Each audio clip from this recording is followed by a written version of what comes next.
ETF index mutual funds నేర్చుకుని stock మార్కెట్లో రాణించాలనుకుంటున్నారా? వెంటనే ఈ నెంబర్కి కాల్ చేయండి.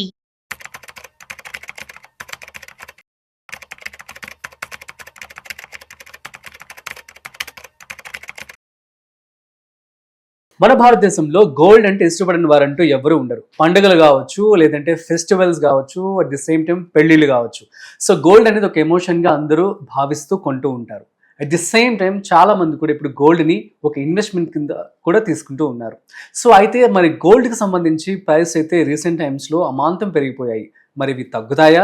అట్ ది సేమ్ టైం నిన్నటి ప్రైస్ ఎలా ఉంది, ఇవాళ ప్రైస్ ఎలా ఉంది, దీనికి సంబంధించి పూర్తి సమాచారం ఇవాళ మనతో చెప్పడానికి certified financial planner Anil Kumar Bachchu గారు ఉన్నారు. సో వారి మాటల్లో మరింత సమాచారం అడిగి తెలుసుకుందాం. Hi, hello, namaste, welcome to business bus with Rajeev Pasupuleti on Suman TV. So let's start. Hi sir, namaste. Namaste sir. Gold ఏంటి సార్ పరిగెడుతోంది, ఏమంటారు? అసలు ఎప్పుడైనా చూసారా ఇంత ఫాస్ట్ గా గ్రో అవడం? అసలు ఎక్స్పెక్ట్ చేశారా ఇంత ఫాస్ట్ అంటే? ఇది అంటే ఈ సైకిల్ అయితే ఇంకా కంటిన్యూ అవుతుంది. అంటే గోల్డ్కి నియర్లీ లాస్ట్ 1 yearలో 45% పెరిగింది దగ్గర. సో ఇది ఆ గ్రోత్ అనేది ఇంకా కంటిన్యూ అవుతుంది. ఎందుకంటే వొలటిలిటీ మార్కెట్లో అట్లా ఉంది, ఇంటర్నేషనల్గా పొలిటికల్ అన్స్టెబిలిటీ కానివ్వండి, and quite a few reserve banks కొనడం కానివ్వండి, దానివల్ల ఈ demand and at the same time demand is driven. And ఇంకో ఇంపార్టెంట్ థింగ్ ఏంటంటే మర్చిపోకూడదు, investment. Gold is now used as a investment.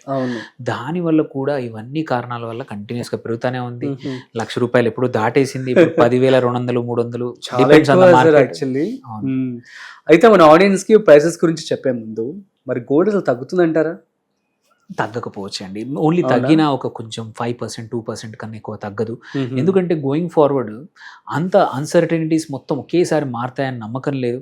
Global ఎటువంటి గొడవలే అనుకోండి, ప్రపంచంలో ఉన్న దేశాల మధ్యలో యుద్ధాలే అనుకోండి, అండ్ ఇంకొకటి అన్సర్టనిటీస్, ఫైనాన్షియల్గా అన్సర్టనిటీస్ కానీ అన్ని మార్కెట్స్, వెస్టర్న్ మార్కెట్స్ బాగా లేవు. అండ్ డాలర్ అనేది రిప్లేస్ చేస్తూ ఉన్నారు, అందరూ డాలర్ని మార్చాలని చూస్తున్నారు చాలా కంట్రీస్. అలాంటప్పుడు గోల్డ్ని కొంచెం ఎక్కువగా వాళ్ళ విదేశీ మారకంలో పెంచుకుంటున్నారనమాట. వెదర్ ఇండియన్ మేజర్గా అయితే China every month going on buying. అందుకోసం కూడా ఒక reason. And at the same time demand ఏమి తగ్గట్లేదు. గోల్డ్ కూడా చాలా వాటిల్లో వాడతారు. కొన్ని అడ్వాన్స్డ్ టెక్నాలజీస్లో గోల్డ్ని కన్జంప్షన్ కూడా ఇండస్ట్రీలో కూడా కొంచెం పెరిగింది. And simultaneously as a investment అవెన్యూగా when markets are unstable, political instability ఉన్నప్పుడు బాండ్ రేట్లు, ఇంట్రెస్ట్ రేట్లు కానీ అనుకున్నట్టు, యూజువల్లీ ఇంట్రెస్ట్ రేట్స్ ఇప్పుడు తగ్గుతున్నాయి అంటున్నాం. ఇంట్రెస్ట్ రేట్ తగ్గినప్పుడు ఏంటంటే యూజువల్లీ గోల్డ్ రేట్ పెరుగుతుంది. యూఎస్లో కూడా ఇప్పుడు ఇంకా తగ్గిస్తారు అని అంటున్నారు. ఈవెన్ డొనాల్డ్ ట్రంప్ కూడా ప్రెషర్ పెడుతున్నాడు వాళ్ళ ఫెడ్ చైర్మన్ మీద. సో అలాంటి టైంలో గోల్డ్ జనరల్గా ఆపోజిట్ డైరెక్షన్లో వెళ్తుంది. ఈక్విటీ మార్కెట్స్ బాగా పర్ఫామ్ చేసినా గోల్డ్ తగ్గుతుంది. బట్ ఇప్పుడు కొన్ని ఎక్సెప్ట్ యుఎస్ మార్కెట్లో, వేరే మార్కెట్లో ఈక్విటీస్ అంత బాగా అన్నీ కూడా పర్ఫామ్ చేయట్లేదు. పొలిటికల్ అన్సర్టనిటీ అట్లాగే నడుస్తూ ఉంది. 2 సంవత్సరాల నుంచి ఉక్రెయిన్ రష్యా యుద్ధం అట్లాగే ఉంది. దాని మీద కొత్తగా మొన్న ఇజ్రాయెల్ ఇరాన్ వచ్చింది, ఇరాన్ పాలిస్తానియన్ వచ్చింది. చాలా ఇట్లాంటి అన్స్టెబిలిటీ మధ్యలో 3-4 రోజులు, ఒక 3 వారాలు 2 వారాలు కాంబోడియా, థాయిలాండ్ కూడా ఫైట్ చేశాయి. ఇండియా పాకిస్తాన్ది జరిగింది. సో ఇన్ని యుద్ధాలు ఇన్ని జరుగుతున్నప్పుడు ఏంటంటే అన్సర్టెనిటీ ఉన్నప్పుడు గోల్డ్ ఎప్పుడు పర్ఫామ్ చేస్తుంది, షైన్ చేస్తుంది. That is what happening now. So మరి డబ్బుల గురించి, రేట్ గురించి ఆలోచించకుండా పెట్టుబడి వాళ్ళు పెట్టేయచ్చు అంటారు గోల్డ్లో? ఎస్, అంటే ఇమ్మీడియట్గా next 3-4 months ups and downs ఉండొచ్చు. బట్ ఇయర్ ఆన్ ఇయర్ చూసుకుంటే మాత్రం గోల్డ్ తన మామూలుగా ఇంతకుముందు 6 to 7% పెరిగేది, ఇప్పుడు 8% దాకా అయింది యావరేజ్ గ్రోత్. అది అలాగే మాత్రం గ్రో అవుతూ ఉంటుంది. గోల్డ్కి ఇప్పటికైతే అంత పెద్ద రిప్లేస్మెంట్ రాలేదు. సో గోల్డ్ పక్కా పెరుగుతుంది. జస్ట్ షార్ట్ టర్మ్లో కొంచెం తగ్గచ్చు. మన ఆశలు కొద్దిమంది ఎవరైతే 60,000, 70,000, 80,000 అవుతుందనే ఆశ మాత్రం అది ఆశగానే మిగలచ్చు. Very high chances that it only పెరగడానికే తప్ప తగ్గడానికి మాత్రం ఎక్కువ ఛాన్సెస్ లేవు. తగ్గిన 1 or 2, 3,000 అంతే తప్ప ₹1,00,000 అనేది మోర్ న్యూ నార్మల్ అనేది అయిపోయింది. దాన్ని 24 క్యారెట్ దగ్గర $1,00,000 ± 1 or 2,000 దగ్గరే ఉంటుంది కొన్ని రోజులు. ఇంకా పెరుగుతుంది. 1,20,000 అయ్యే అవకాశాలు ఎక్కువ ఉన్నాయి దాన్ 90,000 కన్నా. అవునా? అవునండి. సో అయితే ఎవరైతే పెట్టుబడి పెట్టాలనుకుంటున్నారో ఈ క్షణమే మరి ఆలోచించుకొని పెట్టుబడి పెట్టేసుకోండి.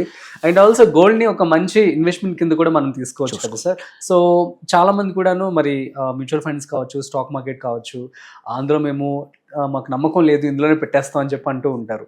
అండ్ ఫుల్ అమౌంట్ కూడా. సో So, వాళ్ళకి ఏం చెప్తారు మీరు? ఒకటి ఏంటంటే ఎప్పుడైనా సరే ఎవరు ఇన్వెస్ట్ చేయాలన్నా ఒక యాసెట్లో ఎప్పుడు పెట్టకూడదు. కంపల్సరీ పోర్ట్ఫోలియో అనేది బిల్డ్ చేసుకోవాలి. ఎంత మంచి సావీ ఇన్వెస్టర్ అయినా సరే కొంచెం గోల్డ్ కూడా తన పోర్ట్ఫోలియో, కొంచెం సిల్వర్ కూడా ఉంచుకుంటారు, కొంచెం రియల్ ఎస్టేట్ కూడా ఉంచుకుంటారు, స్టాక్స్ కూడా ఉంచుకుంటారు. స్టాక్స్ డైరెక్ట్ ఉండొచ్చు, మ్యూచువల్ ఫండ్స్ అయి ఉండొచ్చు. ఈవెన్ ఇంకా ఇవాళ సావీగా ఉంటే కొంచెం 5% వరకు డిజిటల్ కరెన్సీ కానీ ఇట్లాంటి బిట్ కాయిన్ కానీ ఇట్లాంటి కరెన్సీ కూడా క్రిప్టో కాయిన్స్ కూడా ఇన్వెస్ట్ చేస్తారనమాట. సో ఎంతవరకు కరెక్ట్? ఇప్పుడు నిన్న నేను స్టాటిస్టిక్స్ చూసాను సార్, ₹1,00,000 ఇన్వెస్ట్మెంట్ చేస్తే క్రిప్టో కరెన్సీలో 1,88,000 అంట విత్ ఇన్ 1 monthలో. అట్లాంటివి కొన్ని ఉంటాయి. అది పాసిబిలిటీ ఉండొచ్చు, బట్ అది పేరు లేని కాయిన్స్ ఎక్కువగా ఉంటాయి.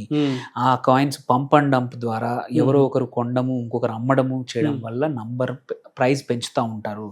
అందులో కూడా క్రిప్టోలో కూడా స్టేబుల్ కాయిన్స్ అని ఉంటాయి. వాటిల్లో ఏంటంటే ఒక టాప్ 5 కాయిన్స్ ఏవైతే ఉన్నాయో, బిట్ కాయిన్ కానివ్వండి, ఇథీరియం కానివ్వండి, సొలానా కానివ్వండి, 3-4 ఏవైతే బెస్ట్ టాప్ 5 ఉన్నాయో వాటిలో చేస్తే మాత్రం మీకు ఇబ్బంది ఉండదు. మిగిలిన కాయిన్స్ ఎన్ని రోజులు ఉంటాయో లేదో తెలియదు, ఎవరు సప్లై చేస్తున్నారు, ఎవరు డిమాండ్ చేస్తున్నారు కూడా తెలియదు. సో టోటల్లీ డీసెంట్రలైజ్డ్ కరెన్సీ కాబట్టి ఎవరు అకౌంటబిలిటీ లేరు. అలాంటప్పుడు పేరు లేని కాయిల్స్లో వచ్చే అవకాశాలు ఉన్నాయి. ఈవెన్ రోజు ఓవర్ నైట్ కూడా 100% పెరగచ్చు, బట్ నెక్స్ట్ డే మొత్తం 0 కూడా కావచ్చు. సో క్రిప్టోలో చేస్తే మాత్రం పేరున్న స్టేబుల్ కాయిన్స్లో చేయాలి. మిగిలిన వాటికి ఎటువంటి బేసిస్ లేదు, ఫండమెంటల్స్ లేవు. స్టాక్స్లో ఒక కంపెనీ మైక్రో క్యాప్ అయినా చిన్న కంపెనీ అయినా కొన్నా అట్లీస్ట్ ఆ కంపెనీకి ఒక అసెట్స్ ఎక్కడున్నాయో అన్నీ తెలుసు. లిస్టింగ్ చేసేప్పుడు కొంచెమన్నా డ్యూ డెలిజెన్స్ జరుగుతుంది. బట్ క్రిప్టోలో ఎటువంటి డ్యూ డెలిజెన్స్ లేదే కొత్త కాయిన్స్ అప్పుడు.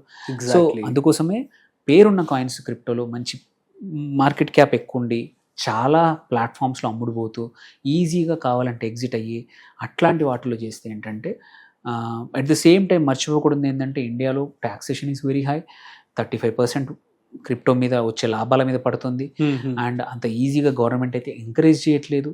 సో దాన్ని బట్టి చూసుకొని చేయాలి తప్ప ఏది దొరికితే ఎవరో చెప్పారు, ఫ్రెండ్ పెట్టాడు నాకు లాభాలు వచ్చాయని పెడితే మాత్రం ఫ్రెండ్ నీతో పాటు ఎట్లా స్విమ్మింగ్ చేసినప్పుడు ఈత కొడుతున్నప్పుడు మనం ఇంకొకరిని పట్టుకుంటే ఫ్రెండ్తో పాటు మనము మునిగిపోయినట్టే క్రిప్టోలో పెడితే మాత్రం ఇప్పటివరకు నాకు తెలిసిన అందరూ ఇన్వెస్టర్స్ వాళ్ళతో పాటు ఎస్పెషల్లీ తెలంగాణ, ఆంధ్ర 2 స్టేట్స్లో కూడా గ్రామాల్లో క్రిప్టో అని పెద్ద పెద్ద పెద్ద స్కామ్స్ జరుగుతూ ఉన్నాయి. సో అవి ఎవరు కూడా లాభాలు పొందే వాళ్ళు 10లో 1 కూడా ఉండరు. సో అది మాత్రం జాగ్రత్త. ఎందుకంటే అట్లాంటి క్రిప్టో కాయిన్స్ అసలు నువ్వు ఎటువంటి ట్రేడింగ్ ప్లాట్ఫామ్లో కానీ నువ్వు రేపు క్యాష్ అవుట్ చేద్దామంటే ఆప్షన్స్ కూడా లేవు. జాగ్రత్తగా ఉండాలి. అండ్ యూనో సార్, యొక్క క్రిప్టో కరెన్సీ యొక్క అకౌంట్స్ అంట డిమాట్ అకౌంట్స్తో పోలిస్తే ఆల్మోస్ట్ 10 times ఎక్కువ ఉన్నాయండి సార్.